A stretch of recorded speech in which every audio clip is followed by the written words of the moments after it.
Young rebel star Prabhas మరియు star beauty Pooja Hegde హీరోయిన్లుగా నటించిన ఫ్యాంటసీ ప్రేమ కథ రాధేశ్యామ్. ఈ సినిమాపై అంచనాలు రోజురోజుకు పెరుగుతూనే ఉన్నాయి. చాలా కాలం తర్వాత ప్రభాస్ నటిస్తున్న ప్రేమ కథ చిత్రం కావడంతో ఈ సినిమా కోసం అభిమానులు 1000 కళ్లతో ఎదురుచూశారు. ఒకప్పటి హీరోయిన్ భాగ్యశ్రీ, మురళీ శర్మ, సచిన్ ఖేడేకర్, ప్రియదర్శి తదితరులు ఈ సినిమాలో ముఖ్య పాత్రలు పోషించారు. రాధాకృష్ణ దర్శకత్వం వహిస్తున్న ఈ సినిమా భారీ అంచనాల మధ్య అనగా మార్చ్ 11, 2022లో విడుదలైంది. మరి ఈ సినిమా ప్రేక్షకుల్ని ఎంతవరకు అలరించిందో చూసేద్దామా? సినిమా కథ మొత్తం 1976 బ్యాక్ డ్రాప్ తో సాగుతుంది. విక్రమాదిత్య ఒక ప్రముఖ హస్త సాముద్రికుడు. ప్రపంచవ్యాప్తంగా ఎందరో సెలబ్రిటీలు ఒక్కసారైనా విక్రమాదిత్యను కలవాలి అని, తమ భవిష్యత్తును తెలుసుకోవాలి అని అనుకుంటూ ఉంటారు.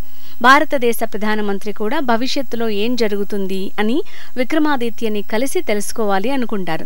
కానీ ఒకరోజు ఉన్నట్టుండి విక్రమాదిత్య భారతదేశం నుంచి వెళ్లిపోతారు. ఎంతో మంది డాక్టర్లు పూజా హెగ్డేకి ఉన్న వ్యాధి వల్ల ఆమె ఎక్కువ కాలం బతకదు అని చెప్తారు.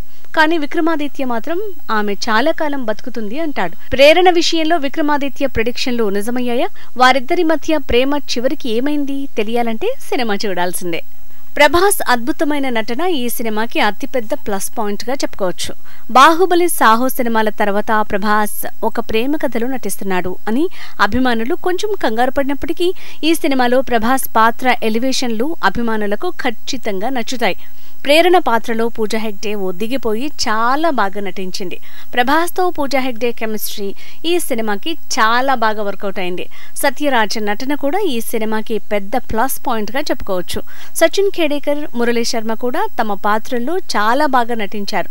ప్రియదర్శి స్క్రీన్ టైం కొంచెం తక్కువైనప్పటికీ తన పాత్రలో బాగానే నటించాడు. సినిమా కథ బాగానే ఉన్నప్పటికీ డైరెక్టర్ రాధాకృష్ణ నరేషన్ విషయంలో ప్రేక్షకుల్ని బాగా నిరాశపరుస్తారు. చాలా వరకు ఫస్ట్ హాఫ్ అంతా క్యారెక్టర్లని పరిచయం చేయడంలోనే సరిపోతుంది. ఇక సెకండ్ హాఫ్ లో రాధాకృష్ణ మరింత స్లోగా మారుతుంది. కథలో సోల్ లేకపోవడంతో ప్రేక్షకులు కూడా సినిమాకి అంతగా కనెక్ట్ అవ్వలేకపోతారు.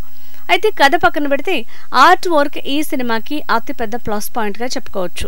సెట్ డిజైన్లు, లొకేషన్లు చాలా అద్భుతంగా ఉన్నాయి. యువి క్రియేషన్స్ అందించిన నిర్మాణ విలువలు చాలా బాగున్నాయి. మనోజ్ పరమహంస అందించిన విజువల్స్ సినిమాకి ఆయువు పట్టుగా చెప్పొచ్చు. తమన్ నేపథ్య సంగీతం కూడా సినిమాకి చాలా బాగా వర్కౌట్ అయింది. ఎడిటింగ్ పర్లేదనిపిస్తుంది. సినిమా బాగానే మొదలైనప్పటికీ ఆఖరి దాకా ఆ ఫ్లో మెయింటైన్ అవ్వకపోవడం ప్రేక్షకుల్ని కొంచెం నిరాశపరుస్తుంది.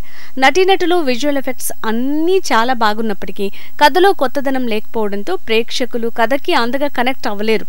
ఫస్ట్ హాఫ్ మొత్తం చాలా ఆర్టిస్టిక్ గా కన్నుల విందు చేస్తుంది. కానీ సెకండ్ హాఫ్ చాలా స్లోగా ఉంటుంది. విక్రమాదిత్య పాత్రని చాలా ట్రెండీగా చూపించారు. ఫస్ట్ హాఫ్లోని కొన్ని కామెడీ సన్నివేశాలు కూడా బాగానే ఉన్నాయి. అయితే పేరుకి ప్రేమ కథ అయినప్పటికీ కథలో మ్యాజిక్ లేకపోవడంతో సినిమా చాలా డల్గా అనిపిస్తుంది. ఓవరాల్గా నటీనటుల అద్భుతమైన పర్ఫార్మెన్స్, విజువల్ ఎఫెక్ట్స్, మంచి మ్యూజిక్ తప్ప సినిమాలో పెద్దగా చెప్పుకోదగ్గ విషయాలు ఏమీ లేవు. రాధేశ్యామ్ ఒక సోల్ లేని మామూలు ప్రేమ కథ.